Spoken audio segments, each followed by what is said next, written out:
Je passe donc la parole à notre secrétaire perpétuel pour le compte-rendu de la réunion du 24 janvier dernier. Donc, la séance du 24 janvier dernier était consacrée à la chirurgie de la cheville et du pied, modérée par Jean-Yves Coyard de Lyon et Yves Tourné d'Échirolles. La première communication était d'Yves Tourné sur les syndromes de Haglund, diagnostic, traitement et algorithme décisionnel thérapeutique. Ce conflit rétrocalcanéen est multifactoriel. Les radiographies en charge permettent de mesurer la taille et l'angle du calcanéum. L'IRM permet d'évaluer les tissus mous. La calcanéoplastie par résection du point postéro-supérieur donne des bons résultats immédiats. L'ostéotomie de fermeture dorsale de Zadek donne de bons résultats fonctionnels, éventuellement associés à des gestes tendineux ou sur les ostéophytes. Un bilan pour traiter toutes les lésions de la région. Georges Abirac de Beyrouth, ostéotomie distale du tibia et préservation articulaire.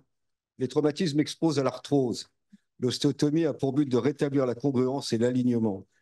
Les radios en charge, la télémétrie axiale ainsi que les scanners pour préciser la rotation et l'IRM en cas de lésion ligamentaire permettent de préciser le geste.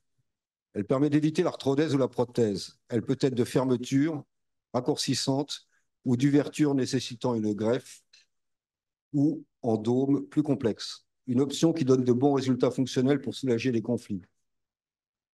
Raphaël Coursier de Lille, l'hallux valgus à travers les âges de l'homme.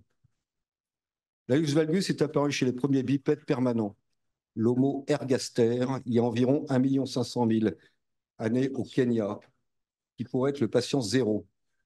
C'est sur une momie égyptienne il y a 4000 ans qu'on retrouve le premier spécimen. À partir du XIIIe siècle, la prévalence augmente avec un sexe ratio de 1.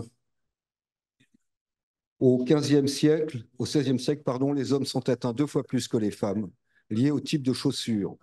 Actuellement, les femmes sont plus touchées. En France, 255 enfants de moins de 16 ans ont été opérés l'an dernier. La responsabilité de la Fashion Week sur l'hallux valgus. Jean-Yves Coyard de Lyon, dysmorphie du premier rayon dans l'hallux valgus, état actuel des connaissances et répercussions sur la prise en charge. La cure chirurgicale des hallux valgus expose à des récidives jusqu'à plus de 50% à long terme. Une ostéotomie permettant de corriger la pronation et le valgus du premier métatarsien apparaît nécessaire pour obtenir de meilleurs résultats.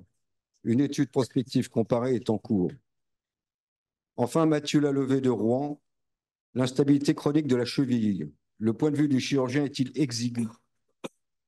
La littérature de l'instabilité chronique est divisée entre l'analyse des facteurs fonctionnels, les médecins rééducateurs ou les kinésithérapeutes, et celle des facteurs mécaniques, les chirurgiens.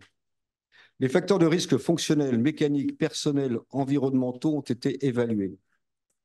Constitutionnels avant toute entorse ou consécutifs après un premier épisode.